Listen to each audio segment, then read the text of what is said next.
प्रबुद्ध वर्ग सम्मेलन में बोले सीएम योगी आदित्यनाथ। पहले सीएम तक गौतम बुद्ध नगर में आने से डरते थे। उत्तर प्रदेश के मुख्यमंत्री योगी आदित्यनाथ ग्रेटर नोएडा की जीएल बजाज इंस्टीट्यूट में आयोजित प्रबुद्ध वर्ग सम्मेलन में हिस्सा लिए। इस दौरान उन्होंने सभा को संबोधित किया। उन्होंने कहा, उत्तर प्रदेश अब विकास के रूप में पहचाना जा रहा है। ये प्रदेश नरेंद्र मोदी जी के मार्गदर्शन और नेतृत्व में आगे बढ़ता जा रहा है। परिणाम सबके सामने है। उत्तर प्रदेश के मुख्यमंत्री श्री योगी आदित्यनाथ जी क्या कुछ बोले, आप भी सुनिए। भारत माता की वंदे वंदे वंदे। भारतीय जनता पार्टी के क्षेत्रीय अध्यक्ष श्री सत्येंद्र सिसोदिया जी,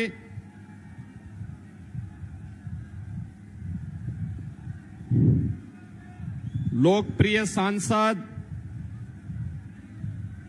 पूर्व केंद्रीय मंत्री और भारतीय जनता पार्टी के गौतम बुद्ध नगर लोकसभा सीट से प्रत्याशी डॉक्टर महेश शर्मा जी, प्रदेश महामंत्री श्री सुभाष यदुवंश जी, जिला अध्यक्ष बुलंदशहर श्री विकास चौहान जी, जिलाध्यक्ष गौतम बुद्ध नगर श्री गजेंद्र मावी जी, मनोज गुप्ता जी, मान्य विधायकगण लक्ष्मी राज सिंह जी, धीरेन्द्र सिंह जी, श्रीमती मीनाक्षी सिंह जी, श्री तेजपाल नागर जी, श्री नरेंद्र भाटी जी, श्री चंद शर्मा जी, जिला पंचायत अध्यक्ष श्री अमित चौधरी जी, डॉक्टर अंतुल तेवतिया जी, जनार्दन भाटी जी, पंकज प्रधान जी, पूर्व मंत्री श्री मदन चौहान जी, श्री आरपी सिंह जी और भारतीय जनता पार्टी और सहयोगी दलों के हमारे सभी पदाधिकारीगण भारी संख्या में सिकंदराबाद में उपस्थित गौतम बुद्ध लोकसभा सीट के सभी मेरे मतदाता बहनों और भाइयों, कल आपने रामनवमी के आयोजन को पूरी भव्यता के साथ संपन्न किया है और आज मुझे गौतम बुद्ध नगर लोकसभा सीट के सिकंदराबाद में आप सबसे संवाद बनाने का अवसर प्राप्त हो रहा है। इस अवसर पर मैं आप सबका हृदय से अभिनंदन करता हूं, स्वागत करता हूं। बहनों और भाइयों, पूरे देश के अंदर लोकसभा का चुनाव चल रहा है। पहले चरण में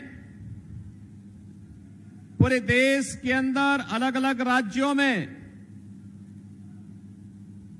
कल मतदान होगा और दूसरे चरण में गौतम बुद्ध नगर की इस लोकसभा की प्रतिष्ठित सीट पर भी मतदान करने का अवसर आप सबको प्राप्त होगा।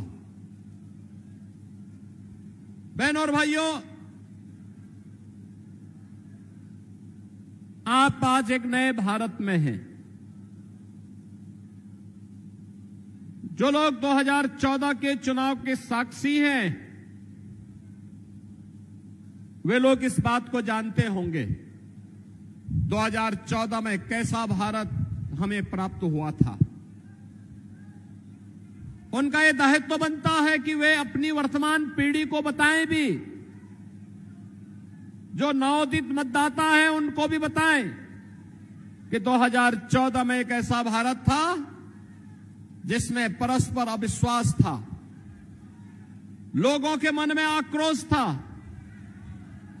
लोग इस बात के लिए आशंकित थे कि क्या होगा हमारे भारत का।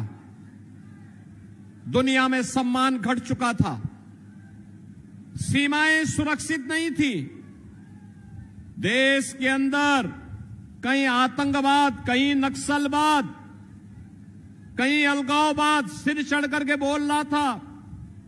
विकास के कार्य ठप पड़ चुके थे। देश की सभी संस्थाओं में भ्रष्टाचार चरम पर पहुंच चुका था। युवा निराश था, किसान आत्महत्या कर रहा था, महिलाएं असुरक्षित थी और गरीब कल्याणकारी योजनाओं पे डकैती पड़ रही थी। बहनों और भाइयों, हमने बदलते हुए भारत को देखा है। 10 वर्ष में दुनिया में सम्मान बढ़ा है, सीमाएं सुरक्षित हुई हैं, नक्सलवाद और आतंकवाद की समस्या का समाधान हुआ है। हमारे भारतीय जनता पार्टी और भारतीय जनसंघ के समय से हमारे पदाधिकारी नारा लगाते थे कि जिस जहां हुए बलिदान मुखर्जी वह कश्मीर हमारा है। लेकिन बहनों और भाइयों, डॉक्टर श्यामा प्रसाद मुखर्जी जी का बलिदान कश्मीर में 2 विधान, 2 निशान और 2 प्रधान की व्यवस्था को समाप्त करने के लिए हुआ था। और कांग्रेस ने समस्या दी थी जिसने आतंकवाद फैलाया, न जम्मू कश्मीर में न केवल बल्कि पूरे देश को आतंकवाद की चपेट में ला दिया।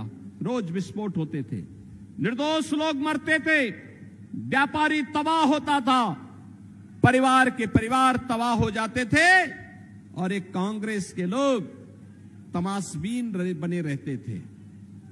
एक भी बार ये लोग आतंकवाद के खिलाफ बोलने को तैयार नहीं थे। और बहनों और भाइयों, आज आप देख रहे होंगे कश्मीर में धारा 370 समाप्त हो गई। महिलाओं की गरिमा की रक्षा करने के लिए 3 तलाक की कुप्रथा समाप्त हो गई।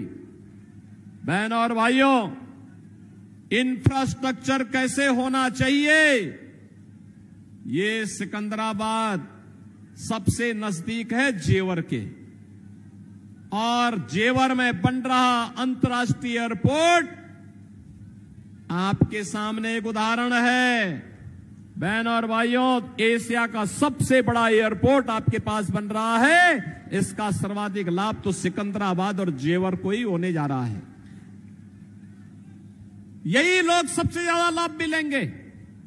हां, अर्थव्यवस्था प्रदेश और देश की इसके माध्यम से सुदृढ़ होने वाली है। 12 लेन और 6 लेन के 8 लेन के हाईवे बने, रैपिड रेल की सुविधा हम देने जा रहे हैं, मेट्रो आ रही है।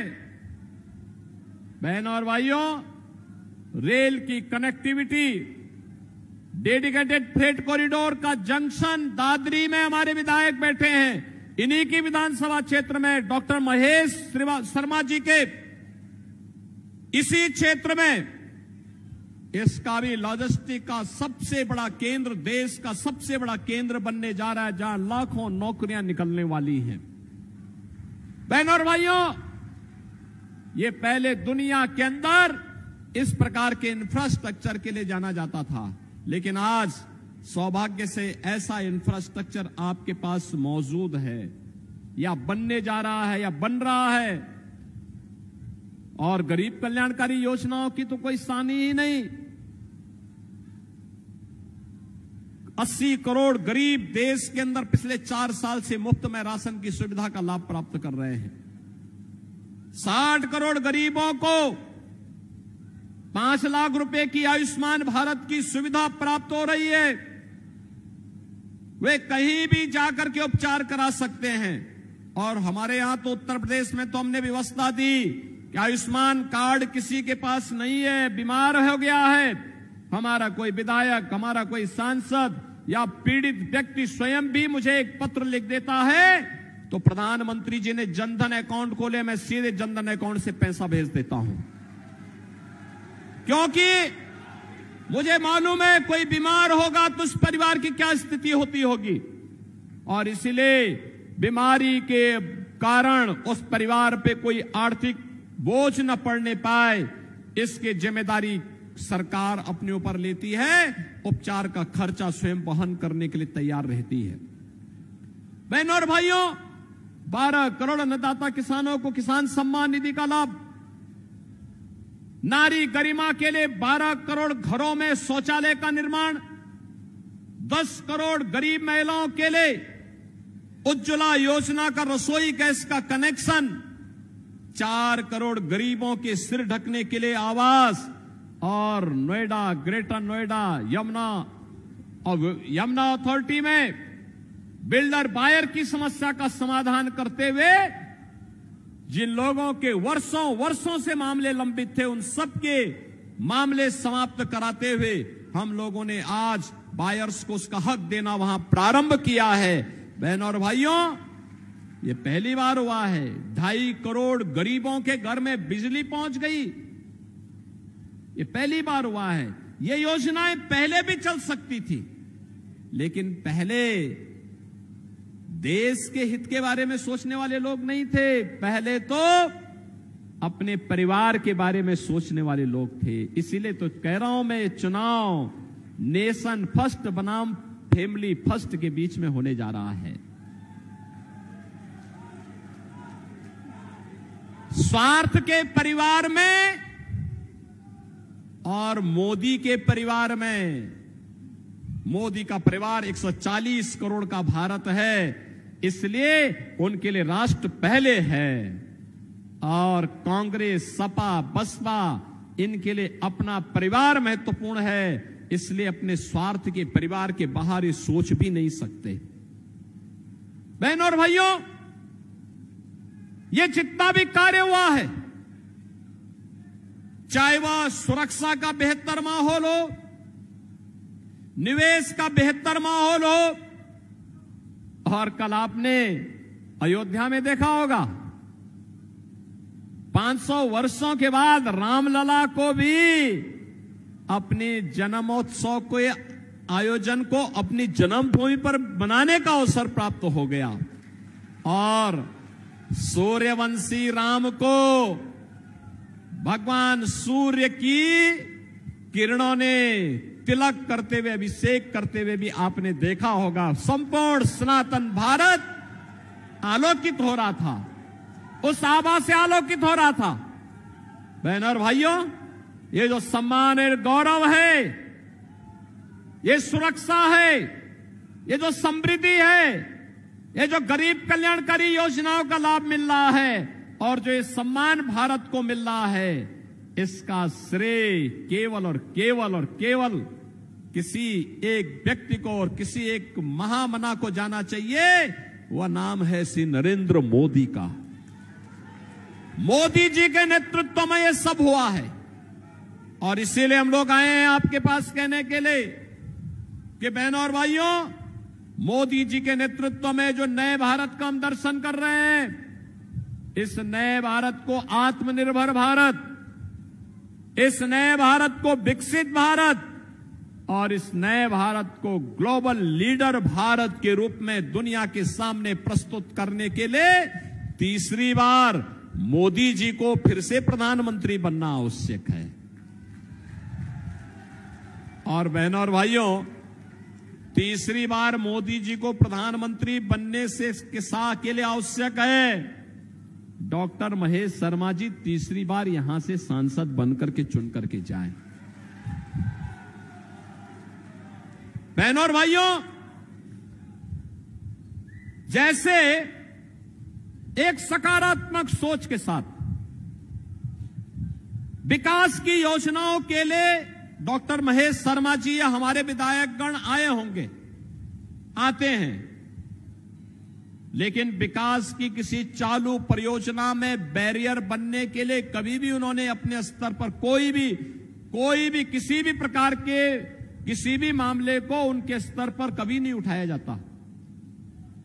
उनके द्वारा हमेशा कहा जाता कि नहीं, विकास के जो कार्य हो रहे हैं उनमें किसी भी प्रकार की बाधा नहीं आनी चाहिए। एक अच्छे और सच्चे जनप्रतिनिधि का जो दायित्व होता है वही उन लोगों ने अब तक किया है, और यही कारण है कि आज क्षेत्र देश क्या दुनिया, देश का, प्रदेश ही नहीं, देश का सबसे विकसित क्षेत्रों में से एक बनने जा रहा है। बहनों और भाइयों, यहां की प्रति व्यक्ति आय, देश के प्रति व्यक्ति आय से सबसे अधिक में से एक, प्रत्येक जनपद की जो होती है उनमें से एक होने जा रही है। और इसीलिए हम लोग आए हैं कहने के लिए, क्या जब हम विकसित भारत की बात करते हैं तो मानक गौतम बुद्ध नगर बनेगा, स्टैंडर्ड गौतम बुद्ध नगर तय करेगा।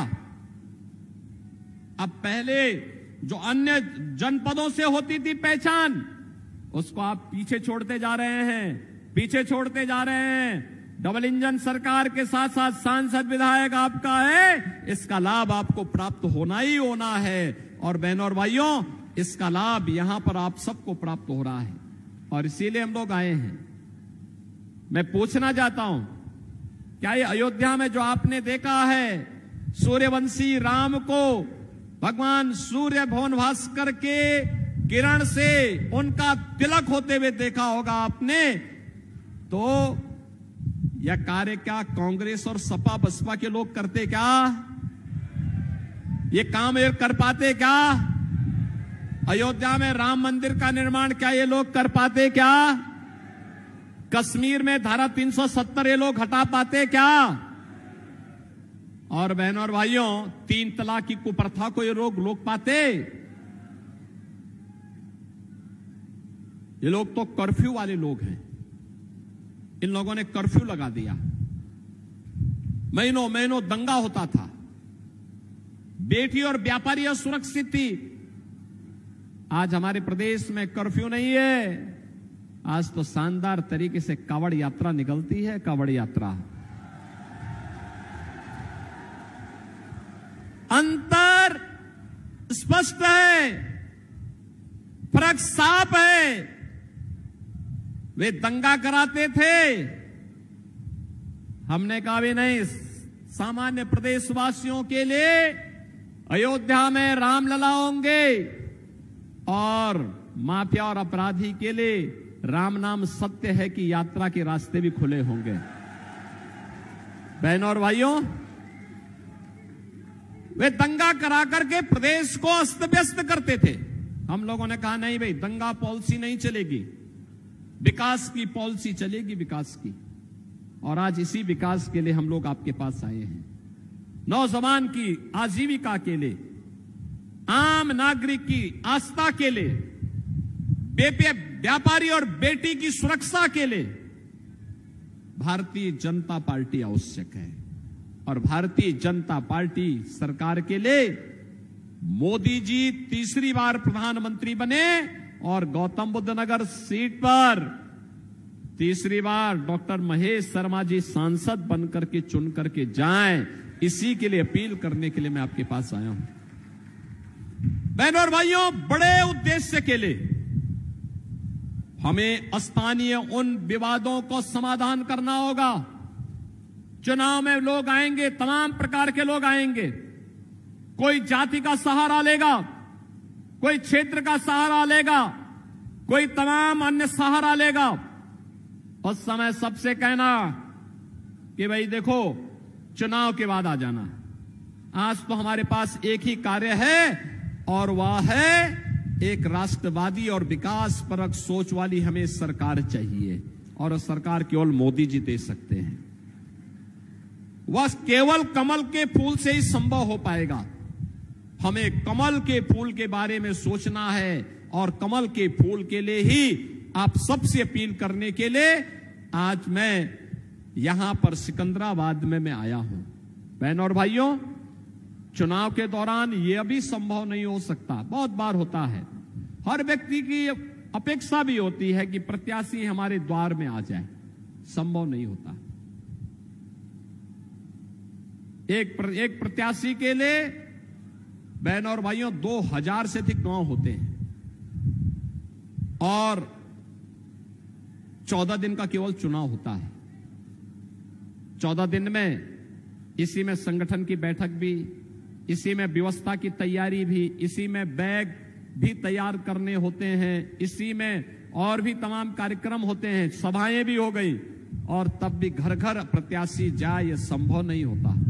5 साल दौड़ाइए, 5 साल बुलाइए। चुनाव के दौरान बहनों और भाइयों, आप सबको ही डॉक्टर महेश शर्मा बनना पड़ेगा सबको। इसीलिए मैं अपील करने के लिए आपके पास आया हूं।